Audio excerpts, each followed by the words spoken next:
Welcome back to the History Fix. I'm going to be talking about the world's first democracy today, but I'm going to put that in the context really of those three motors or engines of the historical process that I've been talking about in previous episodes. And just to remind you, they are the class struggle, elite competition, and technological progress.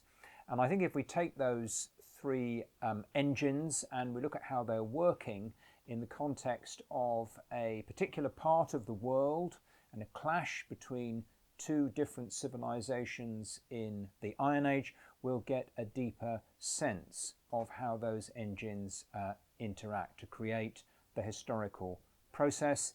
And in the course of it, I'm going to talk about how democracy emerges for the first time. I'm really focusing on two very different Iron Age societies.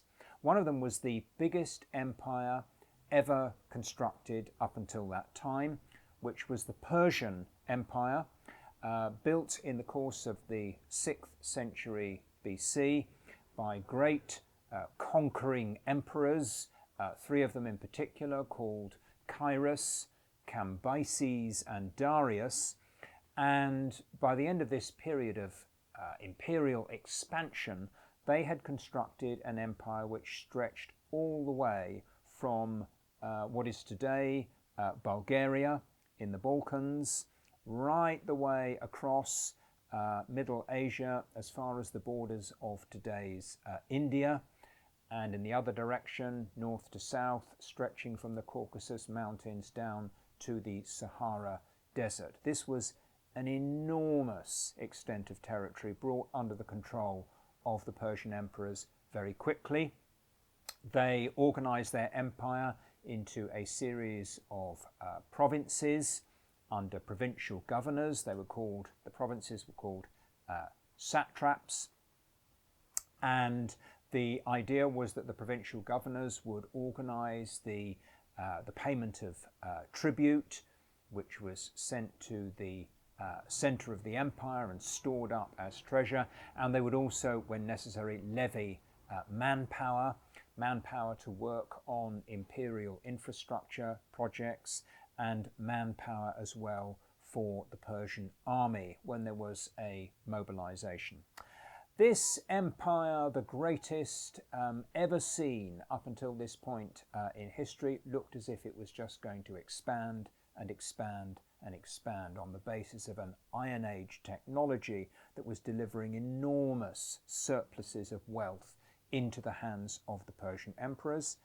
And it looked like it was going to carry on growing until it suddenly hit a barrier at the beginning of the 5th century BC, when the Persian Empire went down to defeat, first of all in 490 BC at the Battle of Marathon, and then in 480 BC when they tried again at the Battle of Salamis, and they were defeated by the tiny little Greek city-state of Athens. It's difficult to convey the sense of this as a real clash between David and Goliath.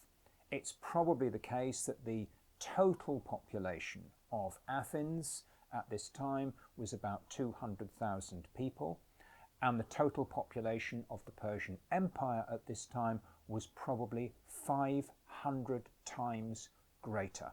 An extraordinary clash between an immensely powerful imperial system and a tiny little Greek city-state. What was the key to the Greek victory? It was that Greece had produced, Athens in particular, a very different kind of society emerging out of this Iron Age technological revolution that we were focused on last time.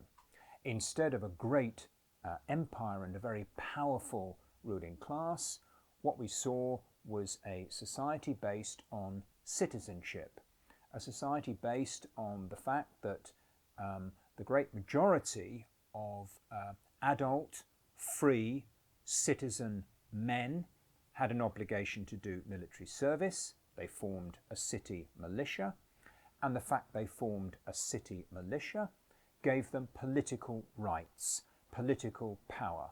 And at the end of the 6th century BC, we know that in Athens there was a full-blown democratic revolution in which the old landowning aristocratic upper class, which had dominated the politics of the city up until that point, was overthrown, and a new democratic constitution was established. It was an extraordinary experiment in democracy. Now, I don't want to overstate it. I want to make quite clear that this was not democracy in our sense. Slaves were present in ancient Athens. Women didn't have political rights. Foreigners who were not citizens of Athens were also denied political rights. Democracy was restricted to the adult male citizen body of about 30,000 men. But it was democratic in this sense. The great majority of these men were ordinary citizen farmers who had their political rights because they did military service in the militia.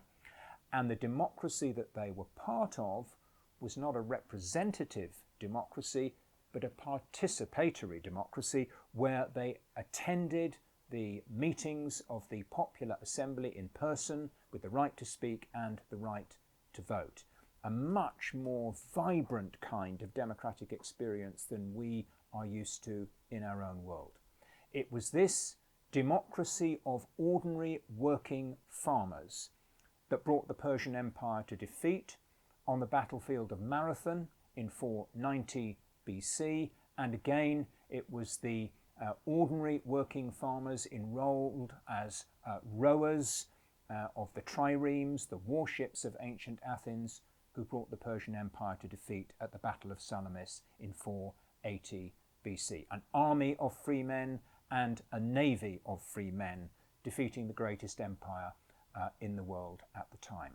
This successful defense of the democratic revolution at Athens against Persian aggression, Persian expansionism, then created the basis for this extraordinary explosion of culture in the golden age of Athens in the 5th century BC, which sees the emergence of a whole range of basic contributions to civilization, like the development of naturalistic art, brilliant achievements in architecture, the development of science and philosophy, the earliest forms of stage performance, of drama, and so much else that is associated with Athens in this period. Athens built a great civilization on the basis of a democratic revolution, and that democratic revolution is an indication of the power of the class struggle from below at certain moments in history to have an absolutely transformative impact. We are facing the greatest crisis in the history of humanity. Capitalism is driving us towards climate catastrophe. To understand how we got here and how we get out of it, we really need to understand human history.